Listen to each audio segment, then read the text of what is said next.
नमस्कार, बहुत स्वागत आपका न्यूज टीवी इंडिया पर और मैं हाजिर हूं आपके साथ ऋतिक ठाकुर। बुलेटिन की शुरुआत करेंगे। उत्तराखंड के मुख्यमंत्री पुष्कर सिंह धामी ने नई दिल्ली में प्रधानमंत्री नरेंद्र मोदी से मुलाकात की है। इस दौरान उन्होंने राज्य के विकास में केंद्र सरकार के सहयोग के लिए धन्यवाद दिया। मुख्यमंत्री ने प्रधानमंत्री को उत्तराखंड आने का न्योता भी दिया है और कई बड़ी परियोजनाओं के उद्घाटन और शिलान्यास का प्रस्ताव रखा। इसमें दिल्ली देहरादून एक्सप्रेसवे और टिहरी पंप्ड स्टोरेज प्लांट जैसे प्रोजेक्ट शामिल हैं। इसके साथ ही पंतनगर एयरपोर्ट के विस्तार और बनबसा लैंड पोर्ट जैसी योजनाओं पर भी चर्चा हुई। मुख्यमंत्री ने हरिद्वार कुंभ 2027 की आर्थिक मदद के लिए और अन्य विकास कार्यों के सहयोग मिलने पर आभार जताया है। साथ ही ऋषिकेश हरिद्वार तक RRTS बढ़ाने और नई रेल और सड़क परियोजनाओं के लिए भी अनुरोध किया है। तो मुख्यमंत्री पुष्कर सिंह धामी की अहम मुलाकात प्रधानमंत्री नरेंद्र मोदी के साथ थी, जिसमें प्रदेश को किस तरह विकसित किया जाए इस पर उनकी चर्चा हुई। तमाम परियोजनाओं पर केंद्र से सहयोग मांगा है। कई लंबित योजनाएं हैं जिनके लिए केंद्र की तरफ से वित्तीय सहायता का अनुरोध मुख्यमंत्री पुष्कर सिंह धामी की तरफ से किया गया। एक्सप्रेसवे और एयरपोर्ट विस्तार पर खास बातचीत हुई है। साथ ही साथ मुख्यमंत्री पुष्कर सिंह धामी ने प्रधानमंत्री नरेंद्र मोदी को उत्तराखंड आने का निमंत्रण भी दिया है।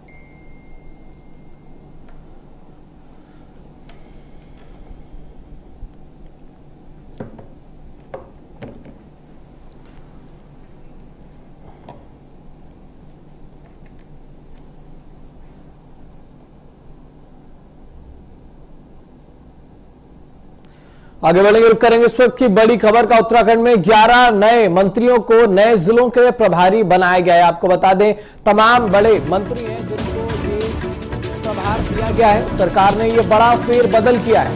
जिला प्लेसमेंट मंत्रियों की सक्रियता बढ़ाने और विकास योजनाओं को तेज करने के लिए ये फैसला लिया गया है, जिसमें सतपाल महाराज को हरिद्वार का प्रभार सौंपा गया है, गणेश जोशी को टिहरी रुद्रप्रयाग का प्रभार सौंपा गया है, डॉक्टर धन सिंह रावत को अल्मोड़ा, सुबोध उनियाल को देहरादून, श्रीमती रेखा आर्य को पिथौरागढ़, सौरभ बहुगुणा को उत्तरकाशी, खजान दास को नैनीताल, भरत चौधरी को चंपावत चमोली, मदन कौशिक को पौड़ी, प्रदीप बत्रा को धनसिंह नगर, राम सिंह क्याड़ा को बागेश्वर। तो 11 नए जिले का प्रभार जो है, ये 11 नए मंत्री को इन 11 जिलों का प्रभार सौंपा गया है ताकि प्रदेश के विकास को निरंतर आगे बढ़ाया जा सके, सही तरीके से सही ढंग से इन जिलों का काम हो सके। इसके लिए ये प्रभार इन सभी मंत्रियों को सौंप दिया गया है। तो ये बड़ा फेरबदल यहां पर किया गया उत्तराखंड में। बड़ी खबर इस वक्त की आपको बता रहे हैं, 11 मंत्रियों को इन नए जिलों का प्रभारी बनाया गया है। सतपाल महाराज, गणेश जोशी, डॉक्टर धन सिंह रावत समेत सुबोध उनियाल, श्रीमती रेखा आर्य, सौरभ बहुगुणा, इन सभी को जिले का प्रभार सौंप दिया गया है।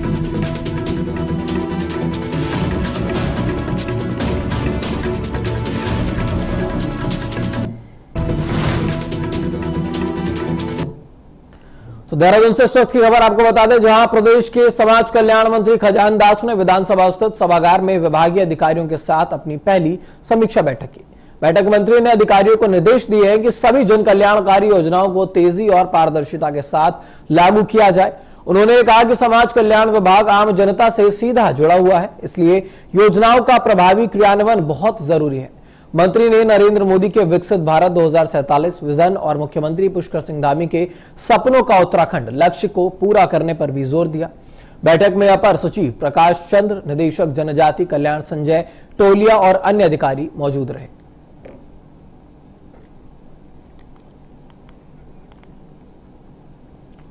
तो देहरादून में समाज कल्याण मंत्री की ये समीक्षा बैठक हुई। आपको बता दिए, पहली समीक्षा बैठक उनकी है जिसमें उन्होंने तमाम अधिकारियों के साथ बातचीत की है। विकसित भारत 2047 और सपनों का उत्तराखंड इस चर्चा में सबसे महत्वपूर्ण लक्ष्य रहा। बैठक में विभागीय अधिकारी मौजूद थे, साथ ही साथ जो तमाम निदेशक हैं वो भी इस बैठक में शामिल हुए।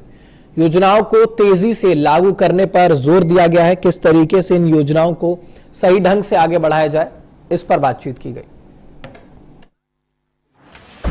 पहली समीक्षा हुई है समाज कल्याण विभाग के अधिकारियों के साथ में, और हम कितना अच्छा आगे के लिए कर सकते हैं। और क्योंकि ये विभाग बहुत ही महत्वपूर्ण विभाग है, जो आम जन से जुड़ा हुआ विभाग है, और इसके लिए कितना अच्छा हम कर सकते हैं, कर रहे हैं, इस विषय को लेकर के चर्चा हुई और हमारी प्रगति हमारी कितनी है, आगे हमको क्या करना है, इस विषय को लेकर के बातचीत हुई है। विशेषकर मैं ये भी कहना चाहूँगा कि अधिकारियों को भी ये निर्देशित किया गया कि हम माननीय मुख्यमंत्री जी के जो सपना है और कि हम उत्तराखंड को तीव्र गति से आगे बढ़ाएं और प्रधानमंत्री जी के सपनों को साकार करें। 2047 तक विकसित भारत की अगर हम बात करते हैं तो तभी विकसित होगा जब हम लगन के अनुसार काम करेंगे। इसी के निमित्त आज समीक्षा बैठक रखी गई और अब आने वाले समय में एक आध महीने के बाद हम एक बहुत बड़ी बैठक करने वाले हैं, जिसमें हम माननीय मुख्यमंत्री जी को भी आमंत्रित करेंगे, जो एक वृहद बैठक होगी। तो आगे बढ़ेंगे, रुक करेंगे अगली खबर का, जहां खटीमा से अच्छी खबर सामने आई है। किसानों में खुशी का माहौल साफ तौर पर देखने को मिल रहा है। वजह है मुख्यमंत्री पुष्कर सिंह धामी का नया फैसला। दरअसल सरकार ने अब राज्य में गर्मियों में धान की खेती करने की अनुमति दे दी है। इस फैसले के बाद खटीमा के किसानों ने एक प्रेस वार्ता करके मुख्यमंत्री का आभार व्यक्त किया है। किसानों का यह कहना है कि इससे उनकी आमदनी बढ़ेगी और उन्हें ज्यादा फायदा मिल सकता है। किसान नेता जगदीप सिंह मल्ली ने कहा है कि मुख्यमंत्री खुद किसान परिवार से आते हैं, इसलिए वो किसानों की जरूरत को अच्छी तरीके से समझ पाते हैं। वहीं भाजपा किसान मोर्चा के नेता मनोज शाही ने भी इस फैसले को किसानों के लिए बहुत फायदेमंद बताया है। इस मौके पर कई किसान नेता और स्थानीय लोग भी मौजूद रहे। सभी ने इस फैसले का स्वागत किया और खुशी जाहिर की है।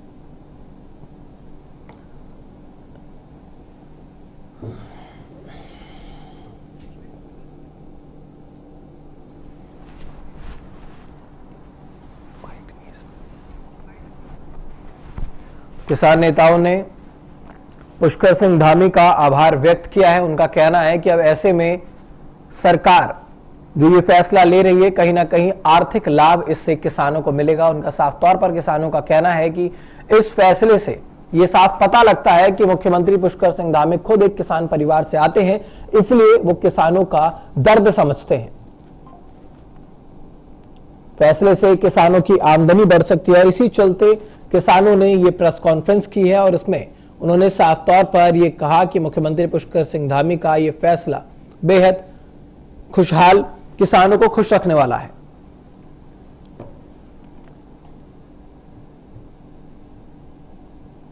तो उत्तराखंड की राजनीति में जल्द ही बड़ा बदलाव देखने को मिल सकता है। खबर है कि बीजेपी और निर्दलीय पृष्ठभूमि के कई नेता कांग्रेस में शामिल होने की तैयारी में है। इसमें राजकुमार ठुकराल और गौरव गोयल जैसे बड़े नाम शामिल हैं। ये भी बताया जा रहा है कि शामिल होने का कार्यक्रम दिल्ली में हो सकता है। राजकुमार ठुकराल रुद्रपुर से पूर्व विधायक रह चुके हैं और इलाके में उनकी मजबूत पकड़ मानी जाती है। वहीं गौरव गोयल रुड़की के पूर्व मेयर हैं और हरिद्वार क्षेत्र में उनका अच्छा प्रभाव भी है। इसके अलावा भीमलाल आर्य का नाम भी सामने आ रहा है, जिनकी गढ़वाल क्षेत्र में अच्छी पहचान है। इन नेताओं के साथ उनके समर्थक भी कांग्रेस में आ सकते हैं। इससे कई सीटों पर राजनीतिक समीकरण बदल सकते हैं।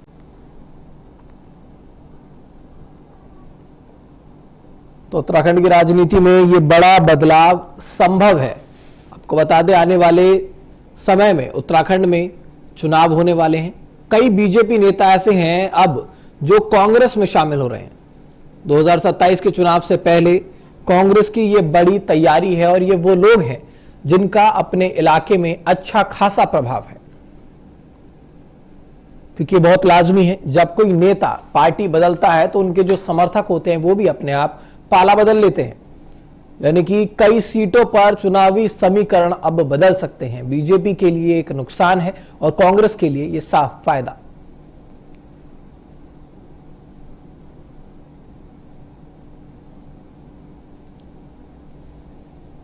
तो कई बीजेपी नेता ऐसे हैं बीजेपी की पृष्ठभूमि में जो कांग्रेस की तरफ अब बढ़ रहे हैं और उनके साथ साथ उनके समर्थकों का भी जो समर्थन है वह भारतीय जनता पार्टी से हटकर कांग्रेस में देखने को मिल रहा है, जो कि साफ तौर पर यह दर्शाता है कि कई सीटें ऐसी हैं जिस पर पूरी तरह से चुनावी समीकरण बदल सकता है। ये वो लोग हैं जिनका अपने अपने इलाकों में एक अच्छा खासा प्रभाव देखने को मिलता है।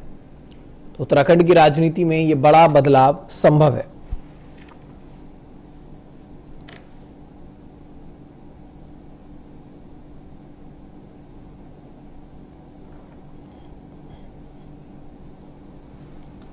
तो इस पर ज्यादा जानकारी के साथ हमारे साथ ब्यूरो चीफ पुष्कर सिंह नेगी जुड़ चुके हैं। पुष्कर, सबसे पहले आपसे जानना चाहेंगे कि उत्तराखंड की राजनीति में ये बड़ा बदलाव अब हो रहा है, बीजेपी से हटकर लोग कांग्रेस में जा रहे हैं, तो क्या ये माना जाए 2027 में आने वाले समय में कांग्रेस ज्यादा मजबूत होती नजर आएगी? बिल्कुल। देखिए ऋतिक, आपने सही कहा कि जो कांग्रेस पार्टी है वो लगातार जो है अपना कुलवा बढ़ा रही है। हालांकि आज जो दिल्ली में जो है कांग्रेस पार्टी को ज्वाइन करेंगे वो कुमाऊं मंडल के बड़े बड़े जो नेता जो भारतीय जनता पार्टी में पिछली बार से भेज रहे हैं, और कहीं न कहीं जो सिद्धार्थ कुमार अग्रवाल जो अपने क्षेत्र के जो सबसे बड़े विधायक माने जाते हैं भारतीय जनता पार्टी के, वो आज जो है भारी संख्या में जो है दिल्ली पहुंचे हुए हैं। दिल्ली में जो है गणेश जो उत्तराखंड के मुख्यमंत्री, उत्तराखंड के जो अध्यक्ष हैं कांग्रेस के, गणेश गोपाल साहब हैं, तो कहीं न कहीं उत्तराखंड की जो राजनीति है उसमें जरूर हलचल देखने को मिला है। क्योंकि अगर मैं उत्तराखंड राजनीति की अगर बात करूं तो लगातार जो है, चाहे वो भारतीय जनता पार्टी हो चाहे वो कांग्रेस पार्टी हो, लगातार जो है अपनी बूथों पर जाकर के जो है कैंपेनिंग कर रही है। हालांकि आज का जो दिन है वो कांग्रेस पार्टी के लिए हमें कह सकते हैं कि क्योंकि 2027 का चुनाव भी नजदीक है, तो इसको लेकर जो है भारतीय जनता पार्टी के जितने भी लोग जो आज कांग्रेस में जुड़ेंगे, कहीं ना कहीं जो कुमाऊं मंडल की जो अनदेखी जो है लोग आरोप लगाते हैं, कुमाऊं मंडल में जिन कार्यकर्ताओं की हो चाहे बड़े नेताओं की जो अनदेखी जो है की जा रही है, उसको लेकर जो आज जो है दिल्ली में जो है एक बहुत बड़ा कांग्रेस पार्टी में जो है शामिल होने के लिए जो लोग यहाँ पे पहुंचे हुए हैं, और अब से कुछ ही समय बाद जो है कांग्रेस पार्टी में ज्वाइन करेंगे। हालांकि उत्तराखंड की राजनीति की अगर मैं बात करूं तो उत्तराखंड की जो राजनीति है, राजनीति में हलचल जरूर है, चाहे वो गढ़वाल मंडल की बात हो चाहे वो आपका जो है कुमाऊं मंडल की बात हो, क्योंकि कुमाऊं मंडल से सबसे ज्यादा लोग जो है इस समय जो है कांग्रेस पार्टी में जुड़ रहे हैं, और वो दिल्ली में जाके यानी केंद्र से संदेश देना चाह रहे हैं कि 2027 का जो चुनाव होगा, उत्तराखंड का जो चुनाव होगा वो अलग ही आपको देखने को मिलेगा। तो कहीं ना कहीं राजनीति के जो समीकरण है वो आने वाले समय में पता चलेगा। लेकिन आने वाले समय में राजनीतिक समीकरण, चुनावी समीकरण तो बदलेंगे, क्योंकि तमाम ऐसे इलाके होते हैं जहां पर इनका प्रभाव होता है, इनके साथ साथ जो समर्थक होते हैं वो पार्टी बदलते हैं। लेकिन ये जानना बेहद जरूरी हो जाता है कि क्या कोई कारण स्पष्ट हो पाया है, जब ये जो बीजेपी से पृष्ठभूमि में जिनका बड़ा नाम है वो लोग जब कांग्रेस में आते हैं, तो क्या कोई नाराजगी थी पार्टी के साथ या कोई अनबन थी? बिल्कुल, देखिए आपने सही सवाल किया राहुल, क्योंकि जिस तरह से जो है उत्तराखंड की जो राजनीति है, जब से उत्तराखंड बना है तो भाजपा से कांग्रेस में गए, कांग्रेस से जो है भाजपा में गए, ये तो आना जाना लगा है। लेकिन जिस तरह से बड़े बड़े डेरे जो आज जो है भारतीय जनता पार्टी से को छोड़कर जो है कांग्रेस में शामिल हो रहे हैं, तो कहीं ना कहीं इनकी अनदेखी हो सकता है कि इनकी अनदेखी जो है भारतीय जनता पार्टी कर रही हो, इसलिए वो कांग्रेस में है। लेकिन चुनाव है, चुनाव में सब कुछ जाएगा, चाहे आप साम दंड देख कर जिस तरह से कहा जाता है कि चाहे आप धन बल और तमाम सारे उनको लेकर राजनीतिक पार्टियों को जोड़कर जो अपने में शामिल करेंगे, लेकिन आज का जो चुनाव जो है वो जरूर जो है कांग्रेस का बढ़ रहा है, कांग्रेस में जरूर, क्योंकि पिछली बार आपने देखा होगा जो 2017 में जो हरीश रावत की सरकार गिरी थी, तो सरकार गिराई गई थी, तो उस समय जो है बड़े बड़े नेता बिल्कुल पुष्कर, जैसे कि आप कह भी रहे हैं कि साम दाम दंड भेद किया जाता है चुनाव में, हर चीज जायज होती है, क्योंकि बीजेपी पर तो बार बार ये आरोप लगता ही है कि वो ऑपरेशन लोटस चलाती है चुनाव के दौरान। लेकिन अब इसी लोटस पार्टी को छोड़ करके जब लोग पंजा का हाथ थाम रहे हैं, तो क्या उत्तराखंड में इसको लेकर कोई चर्चाएं तेज हो रही हैं? क्या वहां के जो लोग हैं, जो जनता है, वो अपना रुख कुछ स्पष्ट कर पा रहे हैं, बता पा रहे हैं उनके मन में क्या है?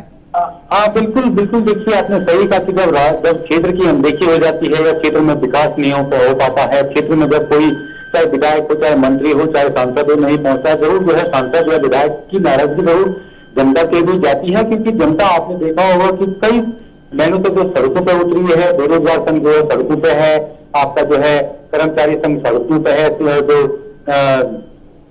शिक्षक संघ जो सड़कों पे था, तो कहीं ना कहीं उत्तर कर्मचारियों को आपने देखा ही है कि किस तरह से उत्तराखंड में सड़कों पे था। लेकिन उत्तराखंड एक ऐसा राज्य है कि जिसको जो है आंदोलन करके ही लिया गया था। लेकिन अब जो है जिस तरह से आपने भी बोला कि जनता क्या चाहती है, जनता वही चाहती है कि जो मूलभूत सुविधाएं हो, बिजली पानी सड़क स्वास्थ्य को लेकर शिक्षा को लेकर जो है हमेशा आंदोलन रही है। तो इसी को लेकर हो सकता है कि जो बड़े बड़े नेता आज जो है भारतीय जनता पार्टी को छोड़ के कांग्रेस में जो जा रहे हैं, हो सकता है उनके क्षेत्रों में मूलभूत सुविधाएं न मिल पाई हो इन 9 सालों में, तो इसीलिए वो कांग्रेस में ज्वाइन करें, क्योंकि अब चुनाव भी है, जनता की जो रिक्वेस्ट होती है, जनता के जो वादे होते हैं उनको पूरा न कर पाए, तो इसीलिए जो है आज जो है भारतीय जनता पार्टी के लोग जो है कांग्रेस में आ रहे हैं। तो कहीं ना कहीं 2027 के लिए मैसेज जो है दिल्ली से यानी केंद्र केंद्र से एक मैसेज दिया जा रहा है कि हम जो है भारतीय जनता पार्टी को छोड़कर कांग्रेस में जा रहे हैं, क्योंकि हमारा नीति हुई और जनता के जो जनरल मुद्दे हैं उन पर फोकस नहीं हो पाया था। इसीलिए हो सकता है कि आज जो है इतनी बड़ी संख्या में जो है लोग जो है भारतीय जनता पार्टी को छोड़कर कांग्रेस में शामिल हो रहे हैं। चलो, बिल्कुल, बहुत धन्यवाद आपका तमाम जानकारी के लिए और हमारे साथ जुड़ने के लिए पुष्कर।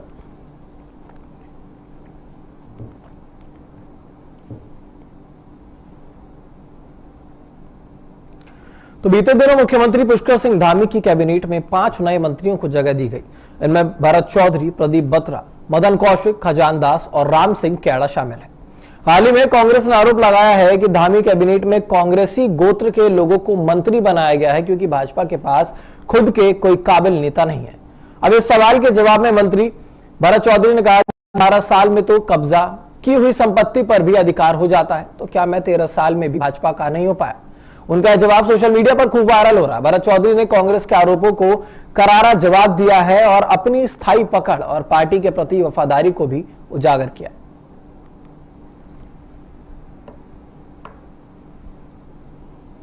धामी कैबिनेट में 5 नए मंत्रियों को शामिल किया गया था, जिसके बाद अब पुष्कर सिंह धामी का मंत्रिमंडल पूरा हो चुका है। भरत चौधरी का यह बड़ा बयान है जो कि वायरल हो रहा है, जिसमें उन्होंने साफ कहा है, तंज कसते हुए, कि 12 साल में तो कब्जा किया हुआ मकान भी अपना हो जाता है, तो क्या मैं अपनी स्थायी पकड़ नहीं बना पाया? कांग्रेस के जो ये आरोप थे, इस पर यह करारा जवाब भरत चौधरी का था। आपको बता दें, राजनीति जब शुरू होती है, किसी राज्य में जब चुनाव नजदीक आता है, तो दल बदलने की जो प्रक्रिया है बहुत तेजी से आगे बढ़ती है। और इसी कड़ी में आरोप कांग्रेस की तरफ से लगाया गया, जिसमें कहा गया कि बीजेपी के पास कोई अच्छा चेहरा उत्तराखंड में नहीं है, इस वजह से ये वो लोग हैं जो कांग्रेस से गए थे और इन्हें ये पद दिया जा रहा है।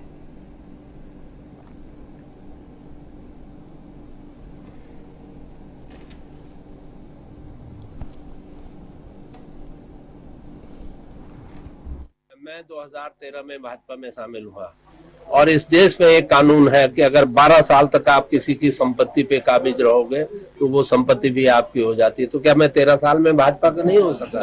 2 बार लोगों ने मुझे भाजपा के सिंबल पे चुन करके भेजा है, तो अभी भी कोई शक रह गया मेरा भाजपा होने में? और वैसे भी मैं आपको बताऊं, मैं अपनी स्टूडेंट लाइफ में 1977 से और 1982 तक अखिल भारतीय विद्यार्थी परिषद में रह चुका हूं।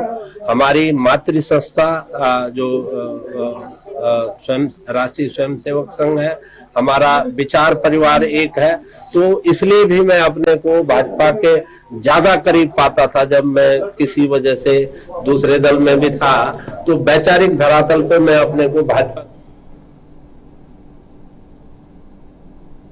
तो खबर रुद्रप्रयाग से, जहां पर केदारनाथ यात्रा की तैयारियां अब तेज हो चुकी हैं। इसी कड़ी में जिलाधिकारी विशाल मिश्रा ने जवाड़ी बाईपास का निरीक्षण किया है। निरीक्षण के दौरान उन्होंने अधिकारियों को साफ निर्देश दिए कि 5 से 10 अप्रैल के बीच हर साल में किसी भी हाल में सड़क की मरम्मत पूरी कर ली जाए। उन्होंने कहा है कि यात्रा शुरू होने से पहले रास्ता पूरी तरह सुरक्षित और आसान होना चाहिए, ताकि श्रद्धालुओं को कोई भी परेशानी ना हो। करीब 3.5 किलोमीटर लंबा ये बाईपास जवाड़ी से रुद्रप्रयाग टनल तक जाता है और यात्रा के समय ट्रैफिक संभालने में अहम भूमिका निभाता है। वहीं राष्ट्रीय राजमार्ग के अधिकारी ओंकार पांडे ने बताया कि सड़क धंसने वाले हिस्से को ठीक किया जा रहा है। विभाग का लक्ष्य है कि केदारनाथ यात्रा से पहले सड़क पूरी तरह से तैयार हो जाए। इस दौरान उन्होंने देखा कि सड़क की कैसी हालत है। 10 अप्रैल तक सड़क को ठीक करने का आदेश भी दे दिया गया है, क्योंकि 19 अप्रैल से यह यात्रा शुरू होने वाली है।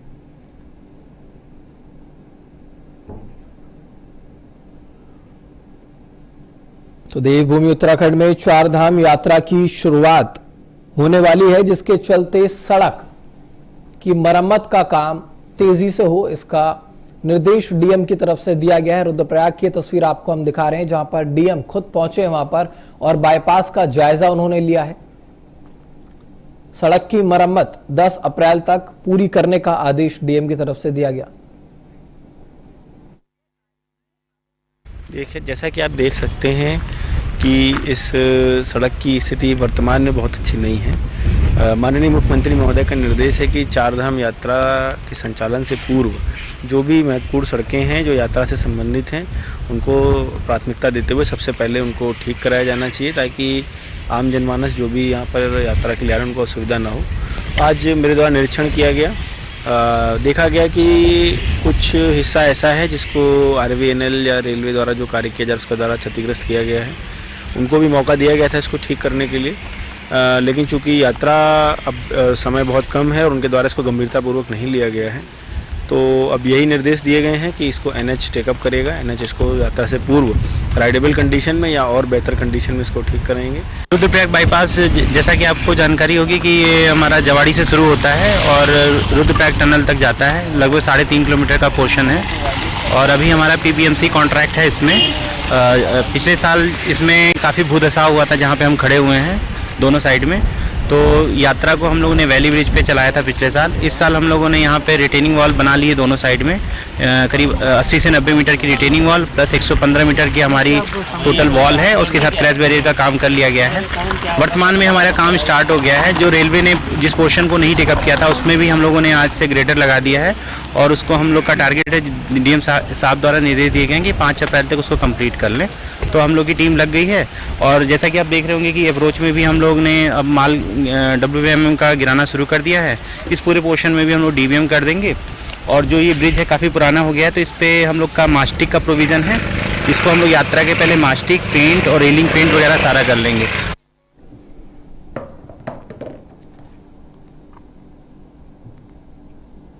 तो खबर देहरादून से है, जहां पर पुलिस ने नशा तस्करों के खिलाफ सख्त कार्रवाई की है। देहरादून में वरिष्ठ पुलिस अधीक्षक के नेतृत्व में दून पुलिस ने अलग अलग इलाकों से 3 आरोपियों को गिरफ्तार किया है। पुलिस के मुताबिक आरोपियों के पास से करीब 6.49 ग्राम अवैध स्मैक बरामद हुई है, जिसकी कीमत लगभग 2 लाख रुपए बताई जा रही है। इसके अलावा 3 पेटी से ज्यादा अवैध देशी शराब भी जब्त की गई। थाना नेहरू कॉलोनी क्षेत्र में 2 आरोपियों को स्मैक के साथ पकड़ा गया, जहां पर एक बोलेरो गाड़ी भी सीज की गई है। पुलिस का यह कहना है कि पुष्कर सिंह धामी के ड्रग्स फ्री देवभूमि अभियान के तहत लगातार कार्रवाई की जा रही है। आगे भी ऐसी अभियान जारी रहेगी।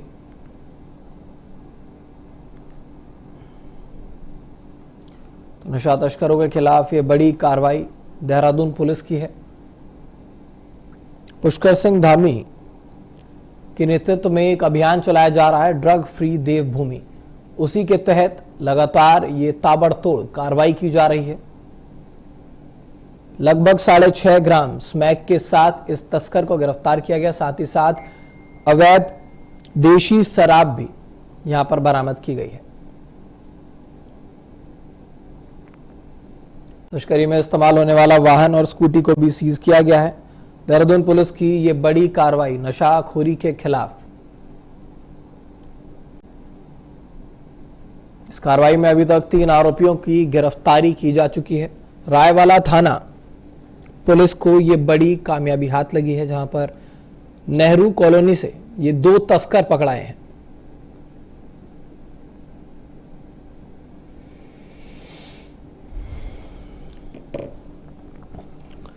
देवभूमि उत्तराखंड को ड्रग फ्री बनाने के लिए, ड्रग से मुक्त कराने के लिए पुलिस लगातार तत्पर है और तमाम बड़ी कार्रवाई छापेमारी के जो काम हैं वो पुलिस कर रही है। और ऐसे में देहरादून पुलिस को ये बड़ी सफलता हाथ लगी है, जिसमें अवैध देशी शराब और स्मैक के जो ये तस्कर थे इन्हें गिरफ्तार किया गया है। लगभग 3 आरोपियों को इस पर गिरफ्तार किया गया है।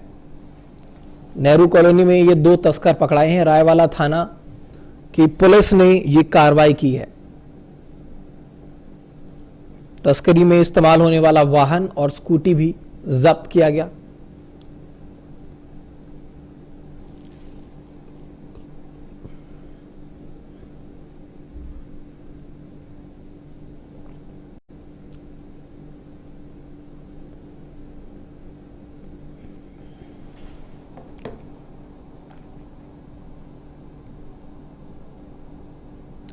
तो खबर देहरादून से है, जहां देर शाम मोहकमपुर फ्लाईओवर पर एक ट्रक से CNG रिसाव हो गया, जिससे इलाके में हड़कंप मच गया। घटना हरिद्वार दून हाईवे की है। बड़ी बात यह रही कि रिसाव के दौरान आग नहीं लगी। रिसाव के कारण करीब 1 घंटे तक फ्लाईओवर पर ट्रैफिक रोकना पड़ा। पुलिस और दमकल विभाग की तेजी से कार्रवाई के कारण हालात पर काबू पा लिया गया।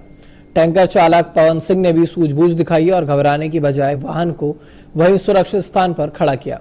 खुद सुरक्षित दूरी पर चले गए। सीएनजी टैंकर शहर के एक पेट्रोल पंप को गैस सप्लाई करने के लिए आ रहा था। करीब 1 घंटे की मेहनत के बाद टैंकर को सुरक्षित तरीके से पेट्रोल पंप तक पहुंचा दिया गया और पूरी स्थिति नियंत्रण में आ गई।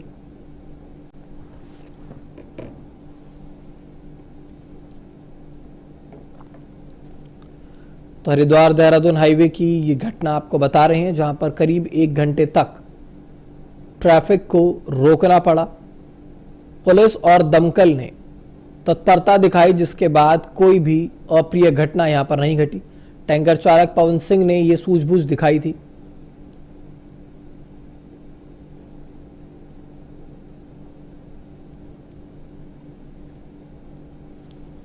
सीएनजी के रिसाव के चलते जाम को रोक दिया गया। लगभग 1 घंटे तक ये जाम लगा रहा। तेज आवाज और रिसाव के चलते कोई बड़ी घटना ना घटित हो, इसके चलते ये कदम उठाया गया था। आप देख सकते हैं, ये वो टैंकर है जो पेट्रोल पंप पर सीएनजी गैस की सप्लाई देने के लिए पहुंच रहा था, लेकिन रिसाव के चलते इसे बीच रास्ते में रोका गया और उसके बाद फिर वापस इस टैंकर को पेट्रोल पंप सुरक्षित तरीके से पहुंचा दिया गया।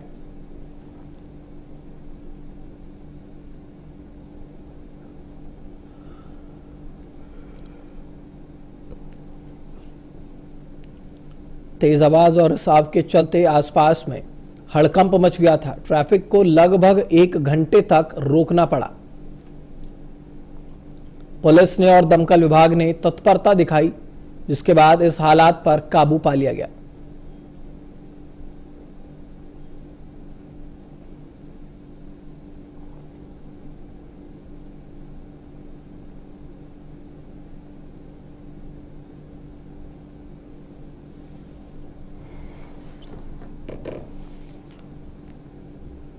तो सीएनजी गैस की सप्लाई देने जा रहा था ये टैंकर पेट्रोल पंप पर, जिसके बाद इस टैंकर में रिसाव हुआ और उस रिसाव के चलते 1 घंटे तक लगभग ट्रैफिक को रोकना पड़ा, जिसके बाद पुलिस और दमकल को इसकी सूचना दी गई। पुलिस और दमकल की तत्परता के बाद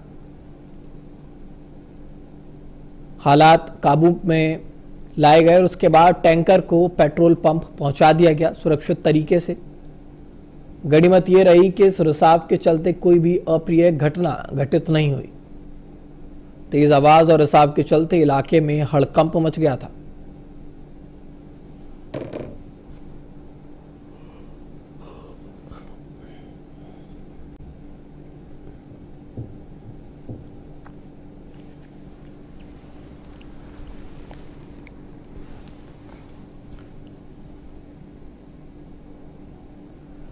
टैंकर चालक पवन सिंह ने सूझबूझ दिखाई थी।